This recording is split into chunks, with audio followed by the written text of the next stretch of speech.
تصور کن که میخوای بری سفر، سوار قطار میشی اما ناگهان سر از یک اردوگاه کار اجباری در میاری.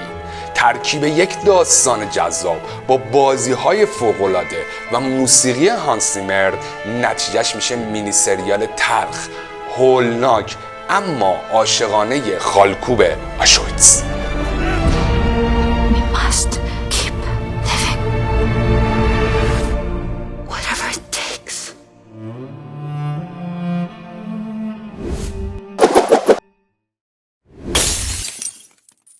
سلام رفقا، امیدوارم که حالتون خوب باشه. تو این ویدیو قراره مینی سریال 6 قسمتی خالکوب آشویتز رو بهتون معرفی بکنم که در سال 2024 منتشر شده که یک درام عاشقانه ولی جذابه که قسمت اول اون رو که نگاه میکنید همینجوری دلتون میخواد تا انتها برید و این 6 قسمت رو سریع تمومش بکنید.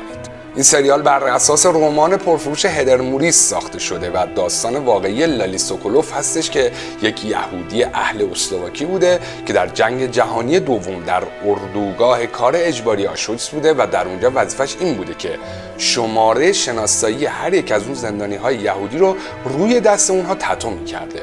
اما توی یکی از این روزها دختری به نام گیتا برای تتو جلوی اون میشینه که این ملاقات منجر به عشقی میشه که وحشت اطراف اونها رو به چالش میکشه.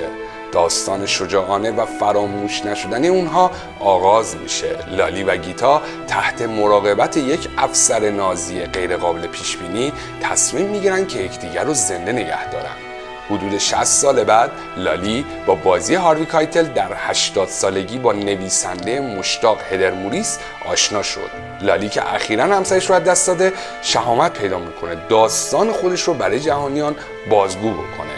لالی در زمان بازگویی داستان خودش برای موریس هدر با دوران جوانی دردناک خودش روبرو میشه و خاطرات خودش رو از عاشق شدن در تاریک ترین مکانها زنده میکنه. همه ما فیلمبازا فیلم و سریال درباره اردوگاه آشویتز زیاد دیدیم، ولی مینی سریال خالکوب آشویتز اصلا یه چیز دیگه است. یعنی شما رو میبره به عمق فاجعه و تمام اون لحظه به لحظه اتفاقاتی که تو اون اردوگاه میفته رو شما میتونید لمس بکنید. خالکوب آشویتز به صورت فلشبک هستش. یک پیرمردی رو در ابتدا ما میبینیم که نقشش رو هاروی کایتل بازی میکنه و چقدر فوق‌العاده بازی کرده هاروی کایتل تو این مینی سریال. یعنی غرق شده اصلا تو نقشش. I think we should stop.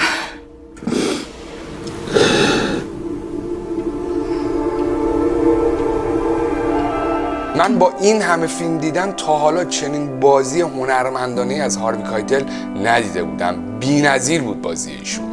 هاروی به حدی خوب بازی میکنه انگار واقعا سالها در اردوگاه آشویتز بوده و تمام این اتفاقات رو خودش تجربه کرده. همونطور که گفتم این سریال به صورت فلشبک روایت میشه و هاروی کایتل نقش پیری لالی سوکولوف رو بازی میکنه که داره داستان زندگیش رو برای یک نویسنده کم تجربه به نام هدر موریس بازگو میکنه و بیشتر زمان سریال در اون اردوگاه هستش و گاهی اوقات هم برمیگردیم به حال و روز کنونی آقای لالی سوکولوف و میبینیم که ایشون در اثر بازگو کردن اون خاطراتش چه لحظات تلخ و گاهی هم لذت بخشی رو تجربه میکنه. لالی شخصیتی مهربان، آرام و دوست داشتنیه که در موقعیت‌هایی قرار میگیره که مجبور میشه اون خط قرمزهای خودش رو رد بکنه و حتی گاهی اوقات ناخواسته رفتاری پرخاشگرانه از خودش نشون میده که لحظه بعد از انجام اون رفتارها پشیمون میشه. افسر آلمانی که مسئول این تتوکارها هستش یه آدم خشن و گاهی اوقات مهربونیه که اصلا کلاً غیر قابل پیش بینیه و این فرد در لحظاتی کارهایی از لالی میخواد که اصلا غیر قابل تحمله. مثلا تصور بکنید شما یک عمر تلاش کردید که آدم خوبی باشید، با دیگران مهربون باشید، به دیگران کمک بکنید و حالا مجبور میشید برای اینکه زنده بمونی به یک زن حامله سیلی بزنی.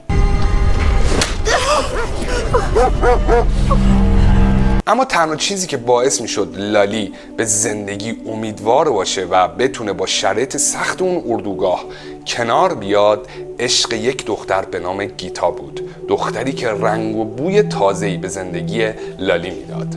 لالی در زمانی که در اردوگاه آشویتس بوده انقدر رنج، درد و اندوه رو تحمل کرده، انقدر صحنه‌های خشن دیده که حتی در دوران پیری هم اون خاطرات دست از سرش بر نمیداره و حتی شبها هم نمیتونه یه خواب آرومی داشته باشه.